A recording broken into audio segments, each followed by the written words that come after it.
Hi guys, hope you're well. Welcome to DOdaily, Wednesday workout. It's Des here, looking to instill a little bit of midweek motivation. A midweek motivation in a different sense today, rather than the part 1 vlog, project part 1 PB, which I've been doing in recent weeks. Really popular, really enjoyable, really like doing it. Today, it's a little bit different. Yesterday, I appeared on BBC Radio Nottingham to talk about DOrunning, the things I do here in Nottingham to encourage activity, to encourage wellbeing.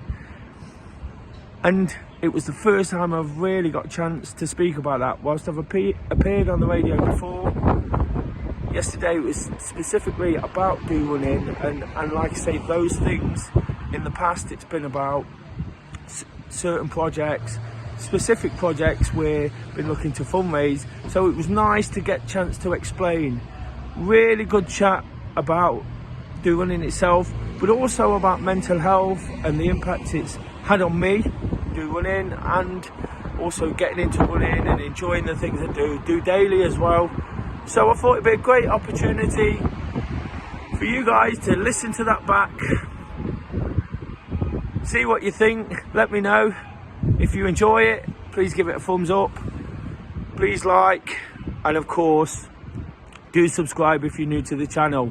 All I'm trying to do here is be honest, relatable, and in my own raw and realistic way. Hopefully the interview shows just that.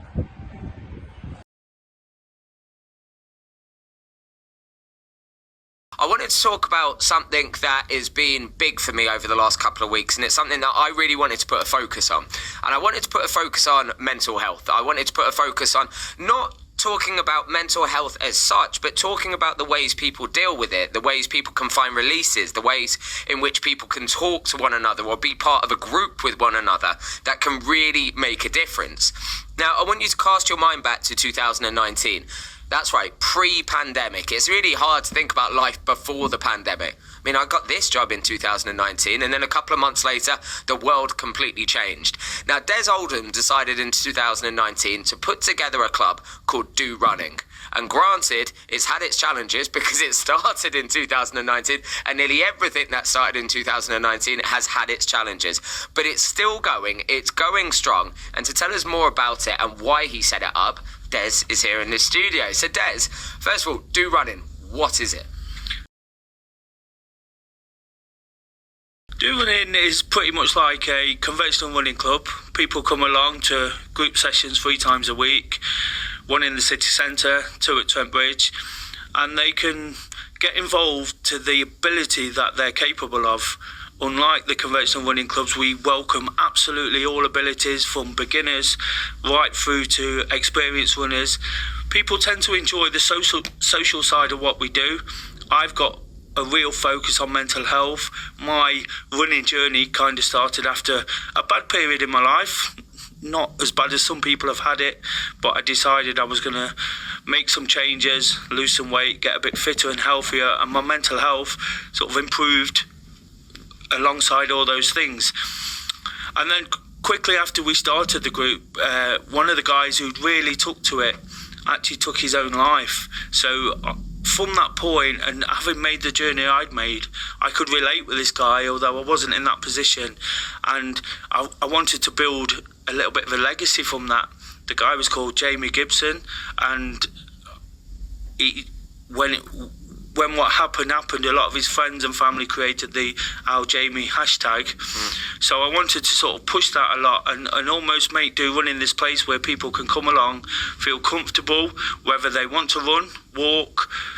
Through the pandemic, we found lots of ways of creating online content. I do a daily YouTube channel where I talk about my own feelings. It's really raw and open and honest. I'm not trained to do that sort of thing. It's just my thoughts of what's going on at the moment, how I use activity, how I use DOrunning to really help me get through. And it's just trying to sort of build on that, like I say, the legacy from Al Jamie, and help people who don't always find this thing comfortable. It's not the easiest place to turn up to. Before I started my own running group, I went along to other running groups and found that despite the fact I feel like I'm a sociable person, I didn't feel like I fit in from the start. And it's just something that gives people that opportunity to get out there. I strongly believe there's a massive link between physical health and mental health. I know when I go out, when I'm not feeling great, I'll chuck on my coat or go for a walk, I'll chuck on my trainers and go for a run, and I feel so much better. And if I can try in whatever way I can to pass that message across and encourage people to come along do running, that's what I feel my purpose is now, and that's what I do. And there's Jamie, I went to school with Leith, so I went to school with his brother, his younger brother, so it was do you know what? It wasn't even just people that knew Jamie. It was huge within this community, within Nottinghamshire. It was huge for Nottingham Forest fans, and everyone got behind it. And it's really hard when you see that happen to people you know or people you're aware of and so forth. And it does give you that notion of, oh, I've felt there before, but I haven't felt there. So what can I do? What can make you feel better? Now, I personally, I go to the gym every single day. It's great that it does physical things for me. It's great, it makes me look better, but I go for my mind, because if I don't go, I have a much worse day afterwards. It's just not as good. I'm not feeling as good. My mind's not in the same place it does. So it's great that you've done that, and you put this together for you to run, and you've got others involved. But when it comes to that aspect of people being together, how important has it been to create this? Because it has become almost a social club. I see it all the time. I see your social media posts, whether it be at one of the pubs that you kind of get together at in West Bridgeford. I know you've just got a new partnership with one in the city centre. But how important is that group as a whole to just have people that you can talk to and you can spend that time with? I think that's what really sets us aside. Obviously, going into it, I didn't know what to expect. When we first started, somebody told me you've got to turn up and expect nobody to be there. If you're comfortable doing that, that's fine. But I was lucky that I'd done a charity event with a bar, and between us we decided to create a running group and give it that social environment. And from groups I'd been to in the past where it not felt quite so comfortable to ease into what they do, the bar really sort of gave us that base, gave us that social environment to be much more than a running club. People will always compare what they do. If you're turning up to a car park in a field, or people will always look at what other people are doing, the people at the back will always feel that little bit uncomfortable, the slower people, the people who are just getting into it.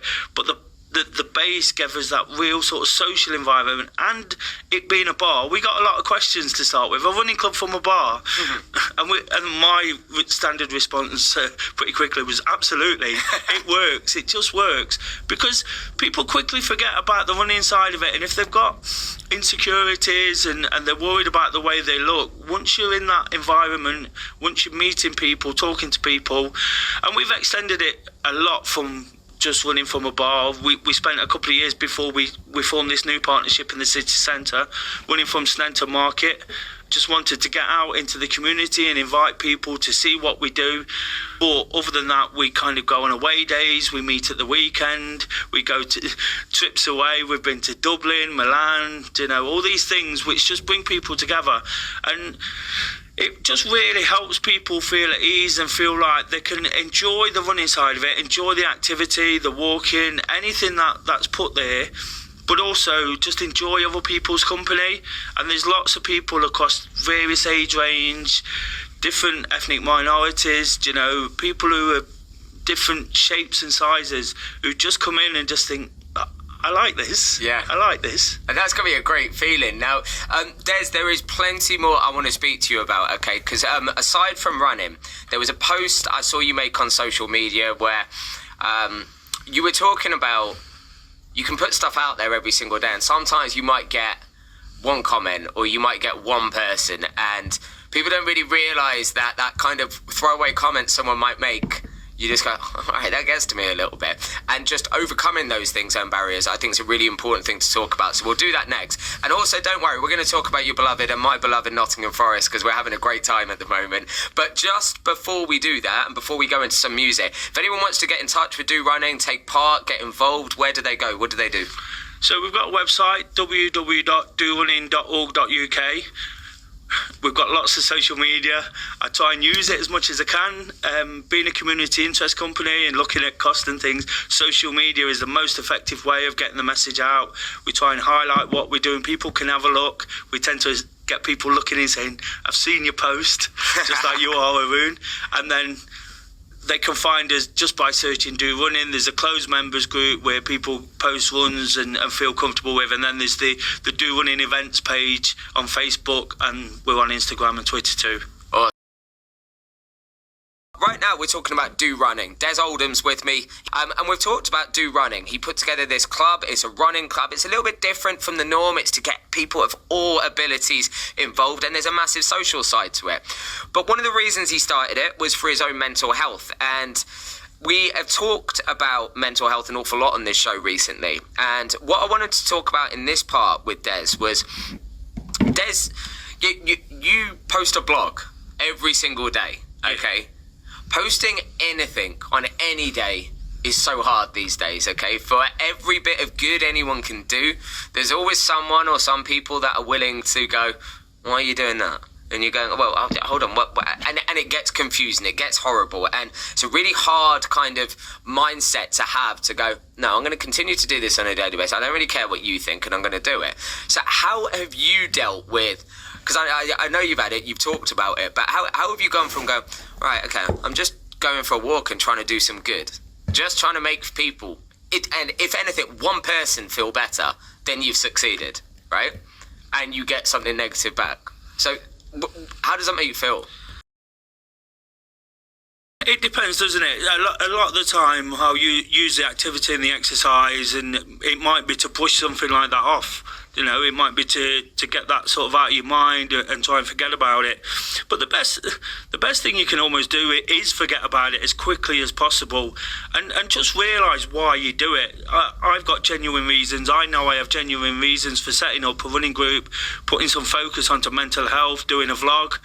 And like you said, if you can help just one person, I've said that from day one, if I can help just one person, you know, you don't know the change you can make. I feel I've made a massive change in my life, you know, getting into something that was never for me. You know, I never wanted to go running. I never wanted to go and encourage people. I'm quite shy in many ways, but I found this purpose in life, and I have to remember that now. I have to remember the fact that this is what I feel I can do and help, and if I can just help that one person, I know it helps more as well, without sort of it being too many. It helps a small circle of people who come and use the group, who watch the vlog, and when you get some feedback, it used to be a case that the good feedback was ruined by the bad feedback.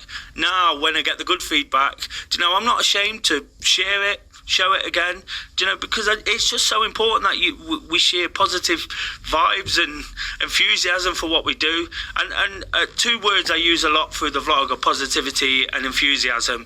And as long as I can just keep doing that and putting a positive slant on all the negative situations that arise, I talk about the negative stuff that goes on, all the bad times, but it's always with a view to finding the answer and some solutions from it. I think that's nicely put, Des. And what you do, look, it doesn't go unnoticed, and I think it's great. You are also the sort of guy that, if I go watch cricket, if I go watch football, you're there. You seem to like kind of encompass everything that this city's about in terms of like community spirit, but then also enjoying the good times and the bad times with those sporting teams, but going to watch them. So I've got to ask a question. Nottingham Forest are currently on fire. You go to all the games. How have you been enjoying this season? Oh, it's been amazing, hasn't it? Do you know, in the last 30 years I've been going to Forest, I've never fallen out of love with Forest, but this season has just been absolutely incredible. I've got into this real Forest family, this circle of friends. I've been to more away games than I have been. It's not cheap, mind, but it's almost become unmissable, and it's just been absolutely amazing. I was talking to friends after the game at Blackpool, which I was at the weekend, and we referred back to Stoke away.